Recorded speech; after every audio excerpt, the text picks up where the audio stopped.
এখন পুলিশ হত্যার তদন্ত করার দায়িত্বটা পাবে।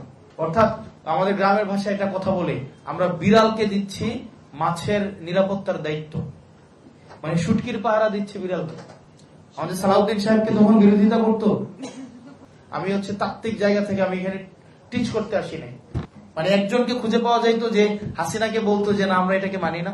সংখ্যাগরিষ্ঠতার একটা ব্যাকআপ থাকার কারণে সেটা এখন জাতির জন্য কিন্তু অথবা নতুবা বেড়াজালে এখন বন্দী হয়ে গিয়েছে। বিএনপিও যেটা চাইছে যে হাসিনা এটা করুক, আজকে এটাই আমরা করছি। আজকে তো উনার সকালে ঘুম থেকে উঠে মনে হয়েছে উনি কয়েকটা জাতির উদ্দেশ্যে কিছু একটা নতুন ফরম্যাট নিয়ে আসবে। বিএনপি তখন আন্দোলন একটা করে তারপরে কিছুদিন অপেক্ষা করে তারপরে বলে যে নেক্সট টাইম এবার সফলতা বা পরবর্তীতে আবার দেখা যাবে। 2024 সালের এপ্রিলের 5 তারিখ শেখ হাসিনা একটা ফর্মুলা নিয়ে আসলো, যে ফর্মুলাটা তত্ত্বাবধায়ক সরকার নিরপেক্ষভাবে গঠিত হবে, দুদক এটা বিরোধী দলীয় দমন কমিশনার থাকবে না, এটা নিরপেক্ষভাবে যিনি দুর্নীতি করবেন উনি যত বড় ক্ষমতাবানই হোক না কেন, উনি সার্ভিং মিনিস্টার থাকুক, সার্ভিং ইভেন প্রাইম মিনিস্টার থাকুক, হোয়েভার হি ইজ, তার বিরুদ্ধে দুদক ব্যবস্থা নিবে। উনি একটা গুম কমিশন বানাবে এবং এই গুম কমিশন তদন্ত করার জন্য কোনো প্রায়র অনুমতি নিতে হবে না। উনি একটা ফর্মুলা দিল, যে ফর্মুলাতে উনি যেই বিচার বিভাগকে সম্পূর্ণ স্বাধীন করবেন, কোন বিচারককে পোস্টিং প্রমোশনের ভয় দেখিয়ে বিচার কার্যক্রম ম্যানিপুলেট করবে না।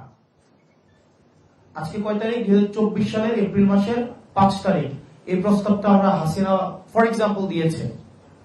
আজকে এই সংসদে যারা সংখ্যাগরিষ্ঠতার বাহাদুরি দেখায় তাদের মধ্যে কোন ব্যক্তি আছে এই ফর্মুলার বিরোধিতা তখন করত? কে ছিল? এমন কোন একজন ব্যক্তি ছিল যে এটার বিরোধিতা করত? মানে প্রাইম মিনিস্টার বিরোধিতা করত তখন? আমাদের সালাউদ্দিন সাহেবকে তখন বিরোধিতা করত? বা কে বিরোধিতা করত তখন? মানে একজনকে খুঁজে পাওয়া যাইতো যে হাসিনাকে বলতো যে না আমরা এটাকে মানি না, একজনকে খুঁজে পাওয়া যাইতো তখন।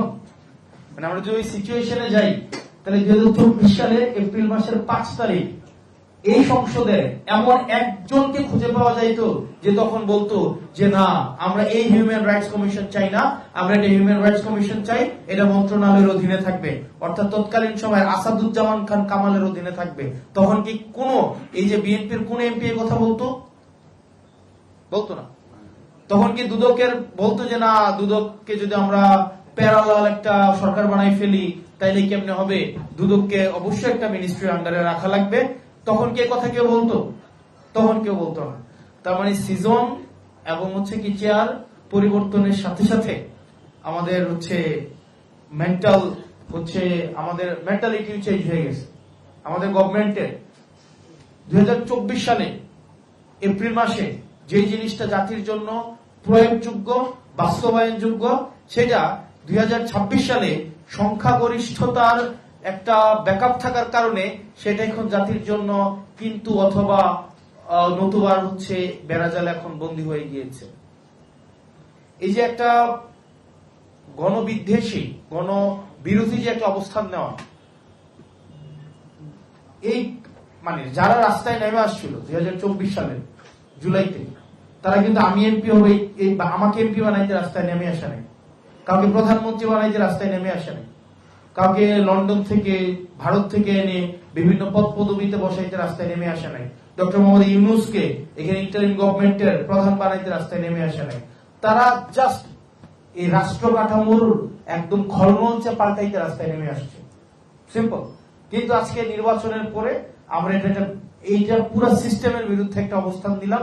এক্স্যাক্টলি আপনি তখনকার সময়ে আমরা সবাই যেটা চাইছি, বিএনপিও যেটা চাইছে যে হাসিনা এটা করুক, আজকে এটাই আমরা করছি।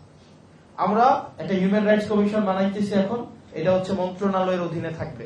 অর্থাৎ আমাদের গ্রামের ভাষায় এটা কথা বলে আমরা বিড়ালকে দিচ্ছি মাছের নিরাপত্তার দায়িত্ব, মানে শুটকির পাহারা দিচ্ছে বিড়ালকে। আপনি এখানে দেখেন প্যাচটা কোথায়। আপনি হিউম্যান রাইটস কমিশনে আপনি এটা আইন মন্ত্রণালয়ের অধীনে রাখবেন। আমাদের এটা জুলাই ফাইটার্সদের একটা ইন্ডেমনিটি দেওয়া হয়েছে না, একটা তো এটা বিল আছে, ইন্ডেমনিটি দেওয়া হয়েছে। মানে দেখেন বলা হইতেছে তাদেরকে ইন্ডেমনিটি দেওয়া হবে, কিন্তু এখানে যদি এই হিউম্যান রাইটস কমিশনের এই অধ্যাদেশটা যদি ল্যাপস করে, প্রবলেমটা কোথায় হবে? প্রবলেমটা হবে 2009 সালে যে হিউম্যান রাইটস কমিশনের যেই লটা, সেটা আবার রিএনফোর্স হবে। এটা যদি রিএনফোর্স হয়, তাইলে যেটা হবে, তদন্তের দায়িত্ব কিন্তু পাবে স্বরাষ্ট্র মন্ত্রণালয়। তাইলে পুলিশ হত্যার যে বয়ানটা কিছুদিন পর পর মাঠে নিয়ে আসে, তখন দেখা যাবে কি এটার দায়িত্ব কে পাবে? পুলিশ পাবে। এখন পুলিশ হত্যার তদন্ত করার দায়িত্বটা পাবে। আপনি দেখেন এই যে বিচার বিভাগ, আমি পলিটিক্যাল মানুষ, আমি পলিটিক্যাল ভাষায় কথা বলবো, আমি তাত্ত্বিক জায়গা থেকে আমি এখানে টিচ করতে আসি নাই। ধরেন একদম সিম্পল বিষয়, একটা জাজ পোস্টিং প্রমোশন আপনি দিয়ে রাখলেন আচ্ছা মন্ত্রণালয়ের অধীনে, একজন রাজনীতিবিদদের অধীনে।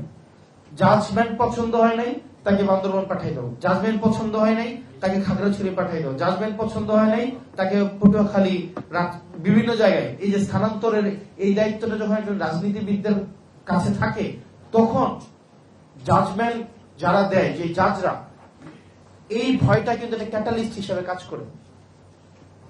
আজকে এটাকেও নিয়ন্ত্রণ করার ধরনের মেকানিজম তৈরি করা হয়েছে।